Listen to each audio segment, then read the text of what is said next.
तो जैसा हम कह रहे थे, इस जो रामायण और रामचरितमानस है, इस ग्रंथ में छिपा हुआ है अध्यात्म और अद्भुत ऊर्जा जो आज भी मानव समुदाय को लाभान्वित कर रहा है। इससे मिलने वाली प्रेरणा अगर मनुष्य अपने जीवन में अपना सके तो अपने संपूर्ण जीवन का कायाकल्प कर सकता है। श्री रामनवमी पर्व के माध्यम से श्री राम के जीवन चरित्र और प्रेरणाओं को अपने जीवन में उतारने व धारण करने की सीख मिलती है। राम जब प्रयागराज आते हैं तो प्रयागराज को किस रूप में देखते हैं, भगवान की दृष्टि क्या है, इस पर हम लोग विशेष चर्चा करें। श्री रामचरितमानस में लीला प्रसंग जो भी है वो आदर्श प्रेरणा हमें प्रदान करती है। और सच कहिए तो भटकी हुई मानव जाति को एक सही दिशा देने में रामचरितमानस और वाल्मीकि रामायण पूर्ण रूप से सक्षम है। श्री राम का संपूर्ण जीवन चरित्र हम सबों के लिए अनुकरण करने योग्य। रामचरितमानस में उनके चरित्र के अनेक रूप दिखने को हमें मिलते हैं और उनका हर रूप बहुत महत्वपूर्ण है, मूल्यवान है, कहिए मुख्य है। ऐसा नहीं कि ये चरित्र अच्छा है वो चरित्र कम अच्छा है या वो कम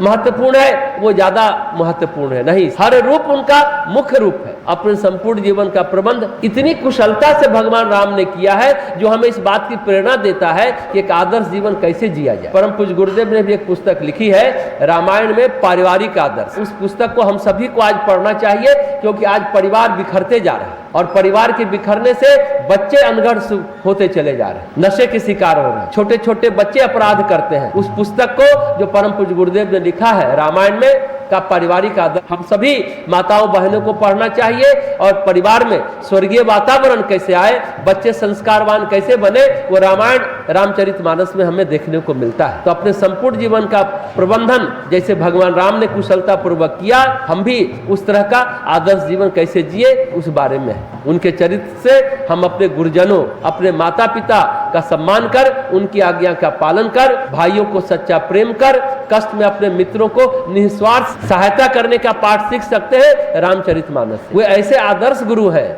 जो अपनी प्रतिज्ञा और वचन पालन करने के लिए अपने प्राणों तक की परवाह नहीं करते, वे सबसे प्रेम करते हैं। जो उनकी शरण में आ जाता है उनको शरण देकर उनकी रक्षा का भार अपने ऊपर लेते हैं। ऐसे है भगवान राम, सचमुच एक गुरु के रूप में भी है और आदर्श गुरु के रूप में भी भगवान राम है। वे सत्य और धर्म पर दृढ़ रहते हुए नीति का पालन करते हैं। श्री राम जी का जीवन चरित्र कहिए विविध वर्ण, जिसको समझने पर मानस पटल के अनेक आयाम खुलते चले जाते हैं। चाहे चित्रकूट के राम हो, चाहे अयोध्या के राम हो, चाहे किष्किंधा के राम हो, चाहे लंका के राम, सभी में उनका चरित्र बहुआयामी है, मल्टी डायमेंशनल है। चित्रकूट में राम के संबंध में उनके कुलगुरु वशिष्ठ जी कहते हैं, नीति प्रीति परमारथु स्वार्थ को उन राम सम जन जान जथा रथु, अर्थात नीति प्रीति परमार्थ और स्वार्थ कोई भी राम के सिवा यथा विधि नहीं जानता। गोस्वामी तुलसीदास जी कहते हैं ना कि राम शब्द सुख शांति के